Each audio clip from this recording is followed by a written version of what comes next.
जित्ला नजिकले कुनै भएन नि त अब चाहिँ अब नि केपी ओलीलाई जिताउनु भनेको त केपी ओलीकै चन्दन लाएर हिँडे भइगयो कुको मेरो खराब पानी छ मेरो यो किरी एमाले आयो भने त एउटा बाँसको घोषणा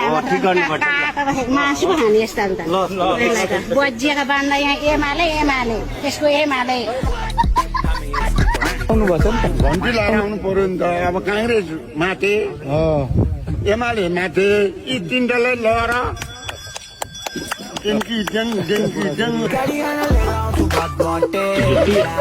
दिदी देश आनन्दले चलेको छ छैन यो देश आनन्दले नचल्नुको कारण को हो कुन पार्टीहरूले गरे भन्नु त एमाले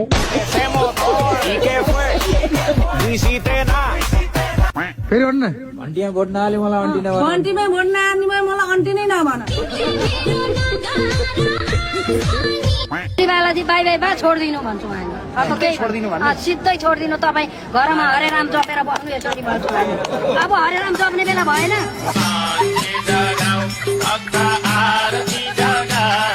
केपी ओलीले दिएको भत्ता खाएर रविलाई भोट हाल्ने भन्ला नि फेरि आमा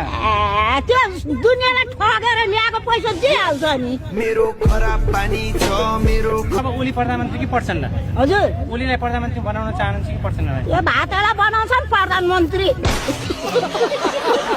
त्यो भ्रष्टाचारी भातलाई केपी ओली चाहिँ चिन्नुहुन्छ नि चिन्छु नि बाबु उसलाई त हात मिलाएर उ त्यहाँ पर्पाले मेरो भाइ राम्रो गर्नु ल भनेर पठाएको तर सबै भ्रष्टाचार गर्नु सुन व्यापार गर्नु मान्छे व्यापार गर्नु भोटाने भनेर बेच्नु भने आफू सुने त मोर त उल्टो पो सुनेको ओलीकै एरियामा बसेर केपी ओलीलाई झापादेखि के भन्न चाहनुहुन्छ गदारी भन्न चाहन्छु के चाहन्छु है यहाँका जनता सन्तुष्टि छैनन् ओलीबाट कोही छैन है झोलेहरू त होला नि हो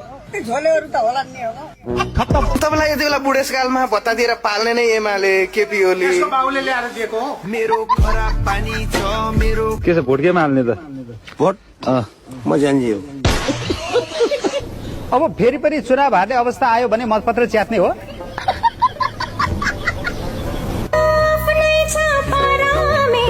नेताहरू भोट माग्न आउने बेला भयो हजुर नमस्कार भोट दिनु त्यति बेला म गालामा ठम्किठे मान्छु ओलीको पर्तनेको नाम नल्याउ छोरा मसित एलर्जी हुन्छ मलाई त बालिन म पर्छ कति अझसम्म त्यसको दाँत कस्तो अन्त म देखिएँ